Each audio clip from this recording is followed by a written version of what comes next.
नमस्कार दोस्तों, मैं हूं आपका दोस्त इंजीनियर अभिषेक सिंह और आप देख रहे हैं सिविल इंजीनियरिंग सपोर्ट।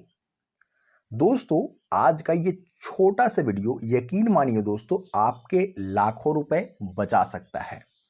जी हाँ फ्रेंड्स, जिन व्यूवर्स को ईंट का रेट पता होगा कि एक ईंट 7 रुपए से लेकर के 10 रुपए, कहीं कहीं पे 11 रुपए का भी प्रति ईंट के हिसाब से रेट चलता है दोस्तों, तो वो निश्चित तौर पे इस बात से ताज्जुब उनको नहीं लगेगा कि आप छोटे से वीडियो से लाखों रुपए बचा सकते हैं। क्योंकि आज मैं बात करने वाला हूं, क्या प्लिंथ बीम के नीचे ब्रिक वर्क करवाना, ईंटें की जुराई करवाना जरूरी है या फिर जरूरत नहीं है। दोस्तों, अगर मान लीजिए दो केस है दोस्तों, एक केस में आपको प्लिंथ बीम के नीचे भी ब्रिक वर्क कराना बहुत ज़्यादा जरूरी है, उसके बिना काम नहीं चलेगा। लेकिन वहीं दूसरा केस भी आता है जहां पे ब्रिक वर्क अगर नहीं करवाएं तो भी दोस्तों आपका काम चल जाएगा और अच्छे तरीके से चलेगा। वही सही तरीका है। तो दोस्तों, फिलहाल जिस साइट पे अभी मैं हूं वहां पे देख रहे हैं कि प्लिंथ बीम के नीचे ब्रिक वर्क जो दोस्तों नहीं करना होगा। अब बोलेंगे आप कि ईंटा क्यों बिछाया गया है, ब्रिक वर्क नहीं करना है? तो दोस्तों, हम लोग प्लिंथ बीम जहां ढालते हैं उसके नीचे एक ईंट रखना बहुत जरूरी रहता है दोस्तों। अगर हम ईंट नहीं रखेंगे तो मिट्टी पे हम लोग ढलाई कर देंगे तो वो सही नहीं होगा दोस्तों। इसलिए हम लोग ये कंपलसरी एक रद्दा जो है वो ईंट का चलाते हैं। इसमें आपको मसाला वगैरह, मोटार वगैरह नहीं भरने हैं, आपको डायरेक्ट जो है वो इसमें प्लिंथ बीम का ढलाई ही कर देना है। ये सही तरीका है दोस्तों।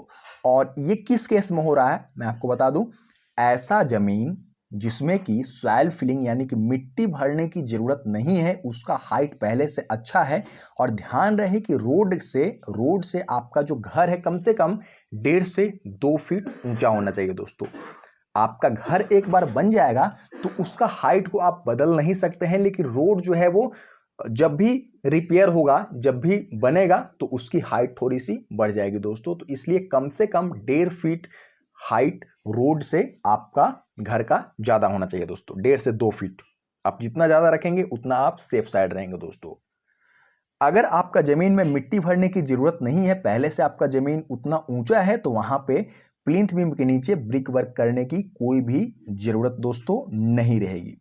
लेकिन एक केस ये भी आता है कि हमारा जमीन जो है वो नीचे गड्ढा में रहता है, तो उसमें भी आप बहुत लोग बोलेंगे कि प्लिंथ बीम ढाल देते हैं और उसके बाद ऊपर घर लेकर के चला जाएंगे और नीचे में हम लोग ब्रिक वर्क नहीं करते हैं दोस्तों। लेकिन उस केस में दिक्कत क्या होगा दोस्तों, मैं आपको बता दे रहा हूं कि अगर हम 2 से 3 सॉइल फिलिंग करेंगे, मिट्टी का भराव करेंगे, तो हमारा जो मिट्टी रोकने के लिए भी तो ईंट की जरूरत होगी। तो प्लिंथ बीम के नीचे अगर ईंट नहीं रहेगा दोस्तों तो उस मिट्टी को कौन रोकेगा फिर? तो इस केस में आपको प्लिंथ बीम के नीचे भी जो है वो ब्रिक वर्क करवाना होगा। और अगर हाइट आपका अच्छा है तो उसमें ब्रिक वर्क जो है वो नहीं करवाना होगा। तो मैंने 2 केस आपको बताया कि किस केस में आप ब्रिक वर्क करवाएंगे और किस केस में आप ब्रिक वर्क जो है दोस्तों नहीं करवाएंगे। और अभी मैं जिस साइट पे हूं उसका हाइट आप देख रहे हैं, जमीन का बहुत अच्छा है। और इसके नीचे दोस्तों मैं आपको बता दे रहा हूं कि ब्रिक वर्क करने की जरूरत नहीं है दोस्तों। लेकिन ध्यान रहे कि जो मिट्टी भरा हुआ होना चाहिए उसको अच्छे तरीके से रोल डाउन दोस्तों किया जाना चाहिए, मिट्टी सेटल डाउन होना चाहिए। ऐसा नहीं है कि अभी इसमें प्लिंथ बीम को ढालते हैं और नीचे वाला जो ईंट है वो और ज्यादा धंस जाए और प्लिंथ बीम और ईंट के बीच में